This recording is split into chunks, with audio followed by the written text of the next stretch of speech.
If you want to master your mind, this guide to non-spiritual practical Buddhism, which I'm going to go through in this video, would be an absolute game changer for you.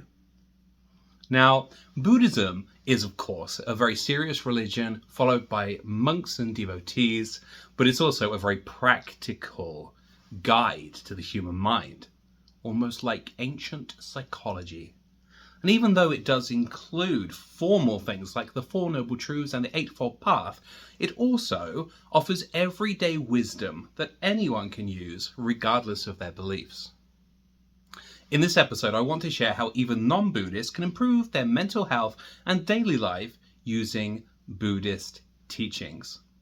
So if you're interested in mindfulness and in making the most of your human mind, well, please hit subscribe and let's begin. So why exactly is Buddhism so popular right now? Well, imagine, if you will, a belief system that doesn't tell you what to believe and doesn't punish you for not believing. And instead, it just says, here are some ideas about how to live well. Try them if you want, and question them. That's what makes Buddhism so unique among religions. Buddha himself even told people not to blindly believe him. In the Kalama Sutta, Buddha said, and I quote, "Do not go by reports. Do not go by legends, by traditions, by scripture. When you know for yourself that something leads to harm and suffering, abandon it," by which he was referring to his own teachings should he be wrong. It's honestly refreshing. A spiritual leader who openly admits he might be wrong and encourages you to question things for yourself. But what's even more powerful is that many of the teachings from Buddhism are now being used in modern psychology and therapy. If you've ever done mindful breathing, or if you've practiced observing your thoughts without judgment, well, then you've already touched on a little bit of Buddhist techniques. These methods have inspired therapies like dialectical behavioral therapy, which is used for emotional regulation, especially in borderline personality disorder, mindfulness-based stress reduction, which is mostly used for anxiety, and acceptance and commitment therapy, which is all about our personal values and awareness. So yeah, Buddhism is most certainly not just ancient spirituality anymore. Buddhism is literally shaping modern therapy. How amazing is that? Let's look at some examples and how you can use them in your life. We'll start with the Satipatthana, the four foundations of mindfulness. That's mindfulness of intent, of mind, of body, and of environment. This is the foundation of mindfulness-based cognitive behavioral therapy. When you sit and observe your breath, you label your thoughts, or if you just notice your emotions or your body, your intentions, you're essentially practicing Satipatthana. And this helps create space between stimuli and response, which is why it is so essential for emotional regulation and why it is used in dialectical behavioral therapy. How about right speech and right intention, both of which are directly related to the interpersonal effectiveness skills in DBT. So to do these techniques, all you have to do is be mindful of your intention and of your words, and shape your intention and your words in a compassionate way. Now, I'm sure you've noticed how rife these ideas have become around society these days, and how integrated Buddhism therefore is in today's modern world. Now let's discuss some deeper Buddhist teachings and how you might make use of them in your everyday life. Firstly, impermanence or anicca. This is the idea that everything changes: your mood, your job, your relationships, even your very sense of self. And this is essential. It's vital to embrace the idea of anicca, of constant change, because it's real, because things do constantly change. We cling to things and try to prevent them from changing, but things do change. And the more able that we are to accept the fact that things are going to change, the easier everything becomes, because we no longer grasp. We no longer try to cling to things. We let go, and that leads to release and to peace. Next, anatta, or non-self. You probably see yourself as a fixed person, a fixed thing. But actually, anatta says that you are the combination of your different habits, emotions, thoughts, experiences, and all of that can change.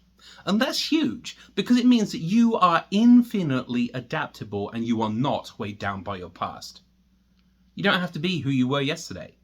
You can evolve, because all you are is a fluid, ever-changing combination of different factors, any of which can change at any moment.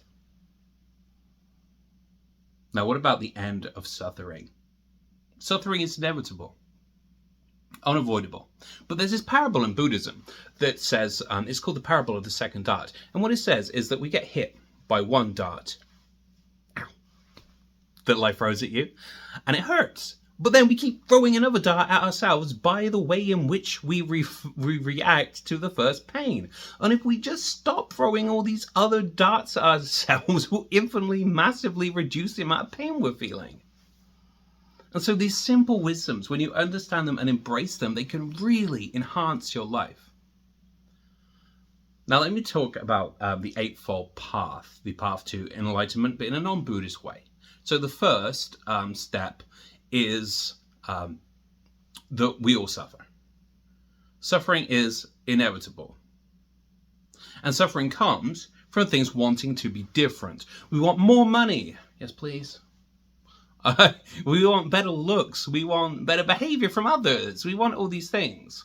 That constant craving, that gnawing inside of us, it wears us down. And it stops us from enjoying what we already have. But we don't have to stay stuck in that cycle. We can let go. We can let go just a little. And that will make life feel lighter, because you're no longer dragging a suitcase of unmet desires everywhere you go. And finally, there's a path forward.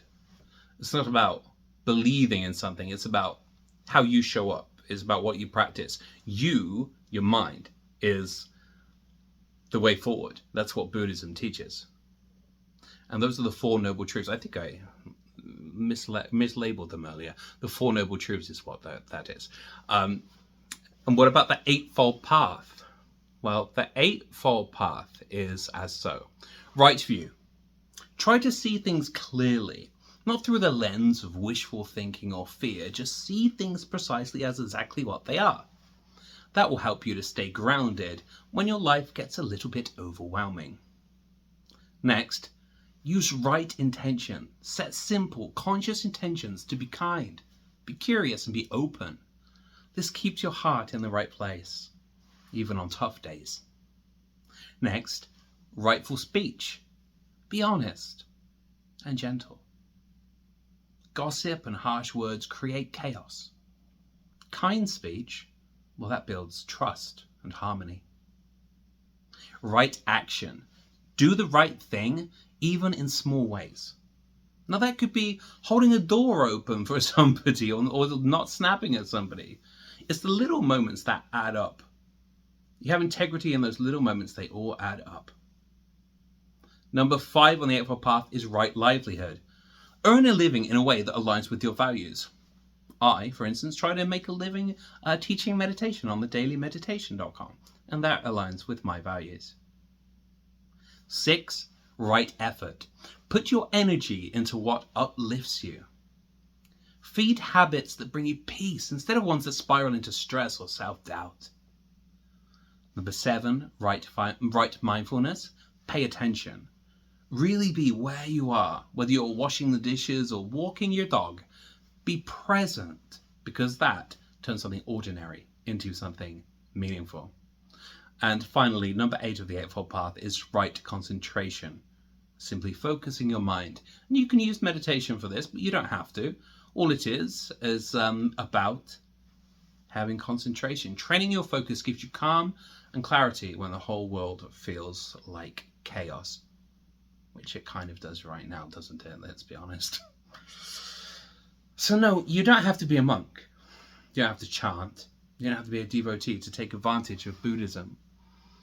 Buddhism is here for everybody, and I think that is what's so profoundly beautiful about it. Even the most ardent Buddhist will tell you you don't have to be Buddhist to follow the wisdom therein. That wisdom was prescribed for everybody's benefit, regardless of their beliefs. And so let's appreciate that, and let's make use of that magic. Here's my challenge to you today. Sorry, it's blindingly hot in these studio lights. My challenge to you today is to go through this video, pick one little exercise that you would like to do and do it for the rest of the day. Maybe it's setting a mindful intention with each act that you do. And that is my little guide, beginner's guide, if you will, to Buddhism and how we can make use of it in today's life. I hope you have found this helpful. Please remember to like, leave me a comment and ask me any questions you have, and of course subscribe. Thank you very much. I appreciate you joining me, and I'll see you next time.